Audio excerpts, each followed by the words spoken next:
Well, guys, I really just wanted to hop on and talk about my testimony, my story of how I became me, because I realized that you'll hear my story from friends, from family, from me in the future, but you'll never be able to hear your dad's testimony from your dad at 25.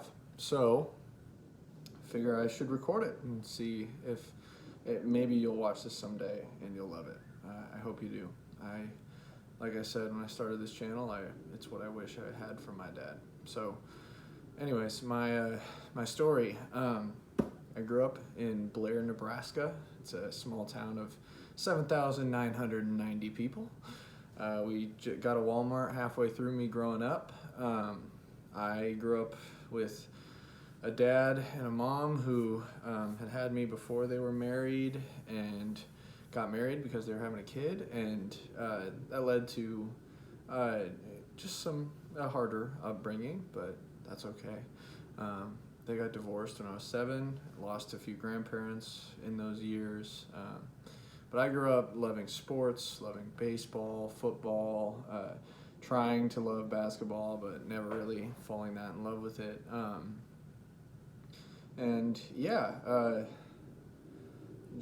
I dove into all that. I had some great friends, but really my life started the day that my dad's ended. Like the life that built me, who I am today. And that was when I was 12 years old. It was 10 days or 11 days after my 12th birthday, and 17 days, whatever, July 10th, 2010. He was drunk and on a motorcycle, and he passed away. It broke me.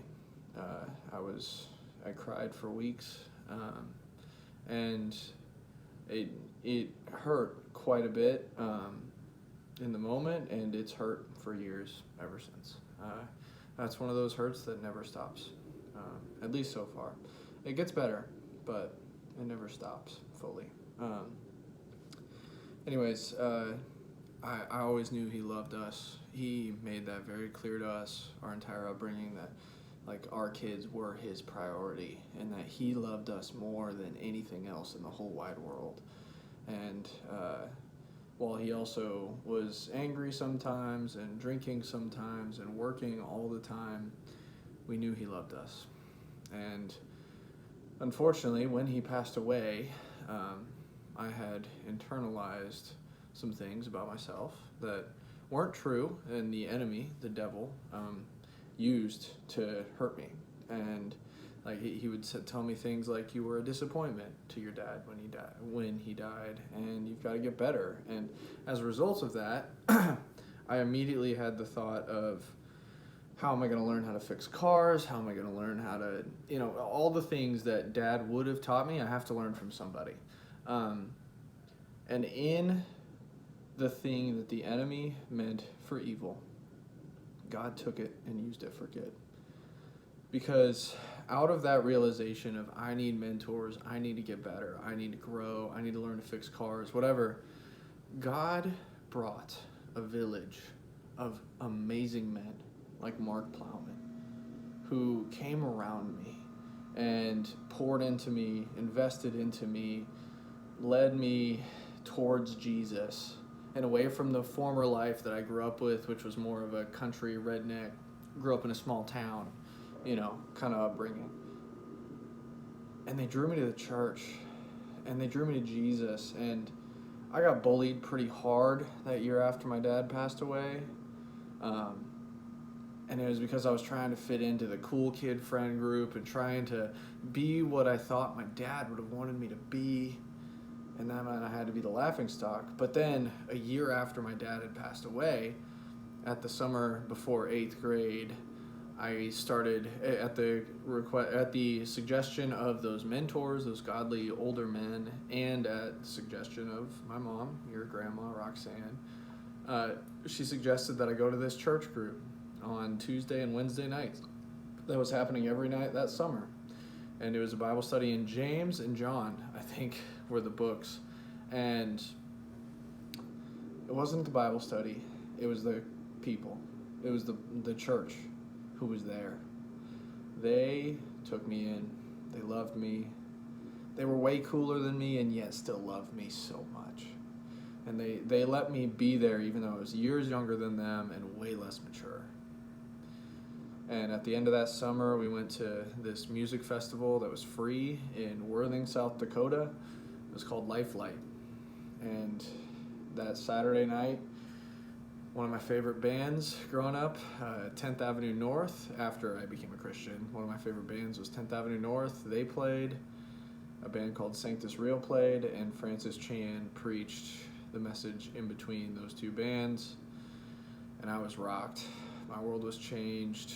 I loved getting to spend the time with those people on that multi-day trip. And then the next morning they had church at that music festival, and they did an altar call where they said the gospel. They said that we've all sinned, we've all been disappointments to God, we've all fallen short of His standard, but God knew that we would fall short, and He sent His Son Jesus down to take the place of our failures. He sent Him down to take the place of our sins, to give us the opportunity to get eternal life through His sacrifice. And if you want to accept that, raise your hand right now. And I raised my hand. And I gave my life to Jesus there, and I've never looked back. There were hard days. There were times where I was distant. But man, ever since that day, I've just been committed to Jesus, to the church, to God. And it's served me every day. So for years after that, I grew in my faith. I took steps back. I failed, and even with girls and all this stuff, I made stupid mistakes. I was never that good at sports, but because I was too committed to the church, and which was not true. I was rightfully committed to the church, and I wouldn't commit enough time to sports. So I was always a B, in sports. But that's okay, because I was an A at church, and that's the right priority to have, by the way. Maybe God's calling on your life, everything else. School being next, probably, for high school you. But yeah, high school, I just hung out with those guys, the older youth group kids who took me in that summer. I hung out with them all the way through college, or into college, and I just grew in my faith. I got to know Jesus. I got to know forgiveness. I got to know community that loved you for who you were and didn't judge you and didn't make fun of you and didn't bully you. And it was so good. So good. We had this group called Guys Night where we would, it's a dumb name, but it was a bunch of high school kids, so we didn't care. But we would all get together. We'd go do dumb things like watch The Dark Knight. Speaking of which, if I haven't shown you The Dark Knight yet, I'm failing you as a father. So we need to watch that movie. But we would watch movies like that and talk about Jesus and read the passages in Chronicles about David's mighty men and talk about what that looks like to be that. And we would get super into it. And my faith just grew, and my life got better, and my calling got deeper, and I knew I was committed to God and to His church. So my senior year of high school, they invited me to be an intern at the church over the summer, and then throughout the school year afterwards. And I was an intern, and I didn't know what I was doing. I learned a whole bunch. I didn't learn enough. I learned that I had a pride issue, and still do. I mean, we all have our thorns in our sides. And anyways, the internship basically turned into me going in and hearing them complain about their bosses for multiple hours, and then me going home, and that was the internship, which eventually led to the church splitting in half, where half of the staff members put in their resignation to quit that following summer, so the summer after my senior year of high school. And I went from being the student ministries intern to the student ministries assistant with no director above me. So I became the student ministry guy, and I didn't know what to do, how to do it, where to go. I invested in one student well, the rest of it I didn't do well, but it didn't matter, man. They gave me a shot, and they invested in me. And I went, and that same summer I had or during my internship still, one of my youth pastors that was over me said, hey, you have to go to this college because they've called me enough times about you where you need to go give them a shot. And this college was this school called Nebraska Christian College. I had gotten a full ride to the University of Nebraska Omaha, so I was going to take that and do communications or something like that, or maybe engineering. I don't know. I hadn't decided yet.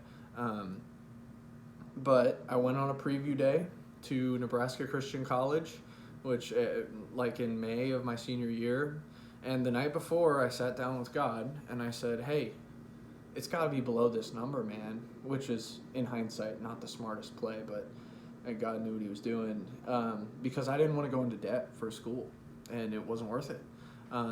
So I looked at my savings, looked at what I could save, and your grandma had offered that every dollar I saved for college, she'd match, which was amazing. But I said, it's got to be under this number total. And I showed up the next morning to that preview day, and that number was sitting on the bottom of a piece of paper. The math had all been laid out, and it didn't make sense. It was like $30,000 or something for 4 years, which was way lower than what it actually cost. But it was sitting right there on the bottom of a piece of paper, and that they had printed out at the college. And I said, okay, God, I'll pay attention. And I fell in love with the school. Fell in love with the vision, fell in love with a guy named Dave Miller, who basically cast this vision of, if you lead a church, you can change the world, and you can change the world for Jesus. And I heard that vision, I heard that mission, and I wanted to be in. So I signed up, and I threw away my full ride at UNO, and I went to Nebraska Christian College. And I got a degree in pastoral ministry. And I learned, and I grew, and I became an RA, and I learned a lot of ways to not do ministry, but I also learned from some amazing professors and some amazing men of God, like Bill Thornton, David Haynes, Mike Cahill, Dr. Bob Milliken was his name, and Mark Krause, and Rory Noland, and there were many others, but those are, I learned from some legends there. And they taught me everything I needed to know. Tim Stratton was a great apologetics professor. Scott Beckenauer was a great personal evangelism professor. But they taught me how to steward the Bible. They taught me to learn how to study the Bible. They taught me to learn how to be a good pastor. And when they taught me that stuff, man, it was just life-changing. And it made me into a solid studier of God's Word. And it kind of made me a leader too. And that whole time I was there, I had this guy named Andy Dykehouse, who he had, on my preview day, I now know this, he told me this 5 years after we met and after I'd graduated college. He told me that on my preview day, he just heard from God that he needed to focus on me and he needed to invest in me, which he did. He gave me speaking opportunities. He gave me leadership opportunities. He called me out when I was being an idiot. He gave me a mentor in Corey Demmel. He gave me a mentor in Myron Pierce. And I learned from some of the best leaders in the city because Andy opened those doors for me every single time. He got me to speak at camps. He got me to speak at events. He got me to speak for the college.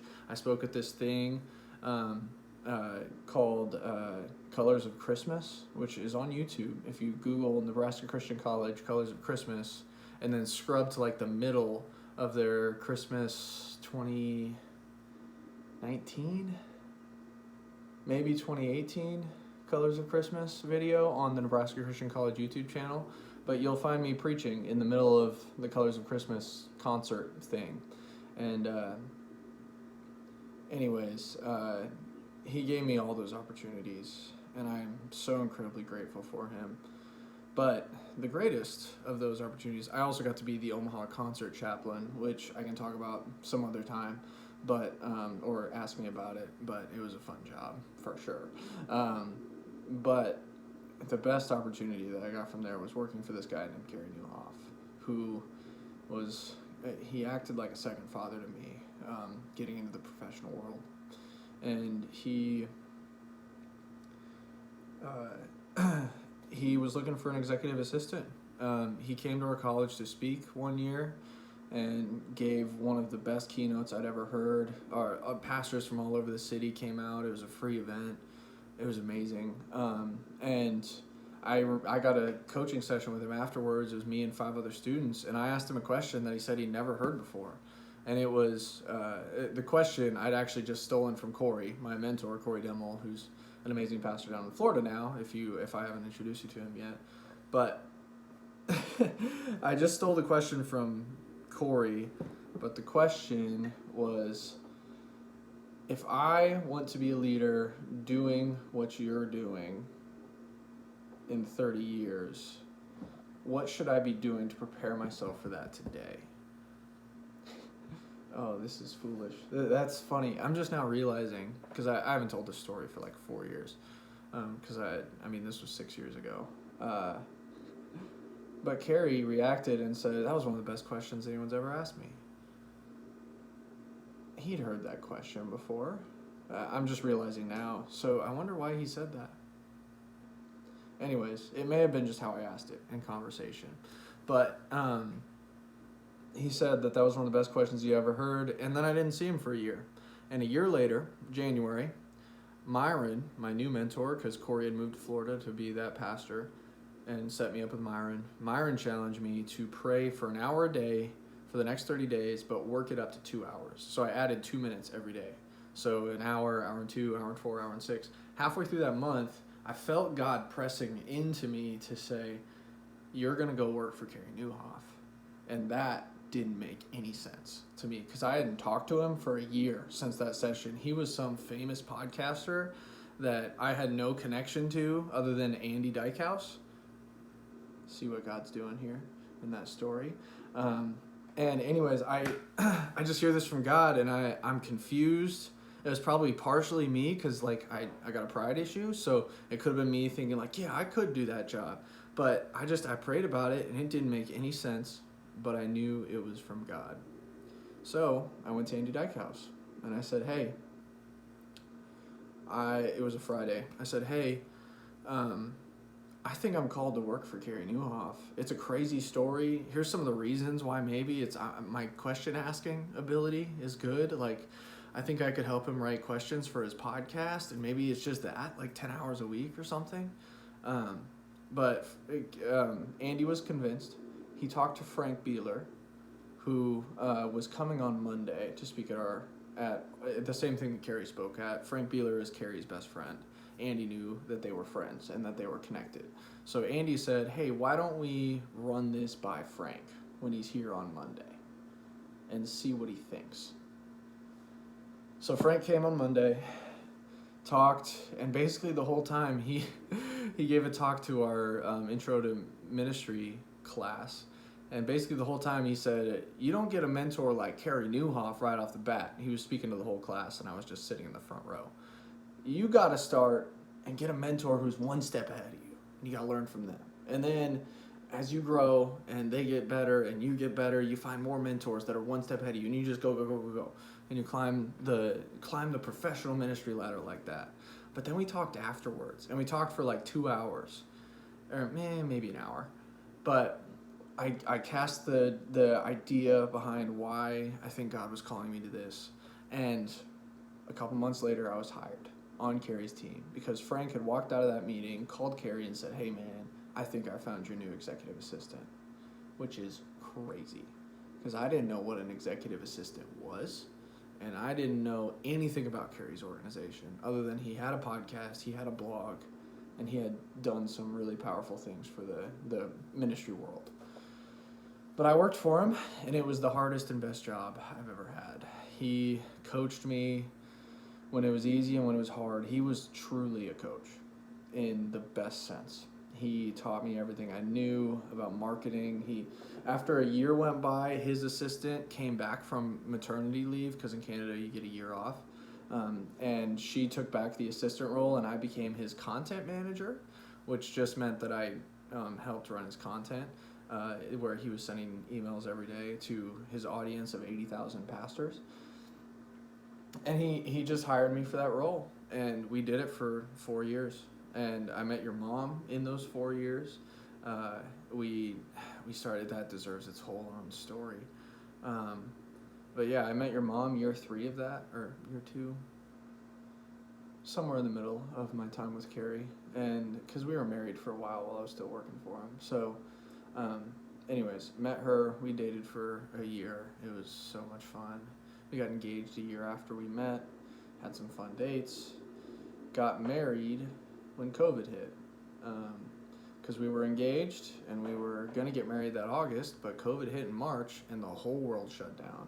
And I am so curious to see how they teach about COVID in 20 years. But in hindsight, the government made a little bit bigger deal out of something that didn't really need to be such a big deal about. But the whole world was shut down for 9 months, at least. And so we just got married. We were like, we don't want to be quarantined separate from each other. So we got married and lived together in my little tiny apartment. Yeah, it was fun, but we were married for a year and a half while I was still working for Carrie. I got put onto Carrie's speaking team after a while, helped him launch a couple books. Here's one of them. I'll probably never get rid of these copies, but this was the book that I helped him launch the first year. After 4 years of working for Carrie, God kind of said it's time to move on. And Carrie had been moving towards the business space. I was clearly called to the church and to help pastors. So I left, and I didn't know exactly where I was going when I decided to leave. But I had an application into this amazing church called Life.Church. At time of recording, it's the largest church in America, physical attendance-wise. It is growing like that strictly, I think, because of the wise stewardship of the pastors and of the leaders, of Craig Rochelle, the lead pastor, because they steward resources really well, and they invented YouVersion, which is the Bible app. And they've funded it for 15, 20 years now, out of their own church's pocket. And that app has blessed over 500 million people around the world already. And by the time you're watching this, I bet it's billions, which is a crazy number. Crazy. But I joined the team as a content writer for the church-to-church team, which means that it's the team that helps serve other churches. So Craig and the leadership felt called in 2006, rather than to charge for all their sermons like a lot of churches were doing, to just give them all away for free. And they hosted them on this platform called Life.Church Open Network, which was just an open network of resources for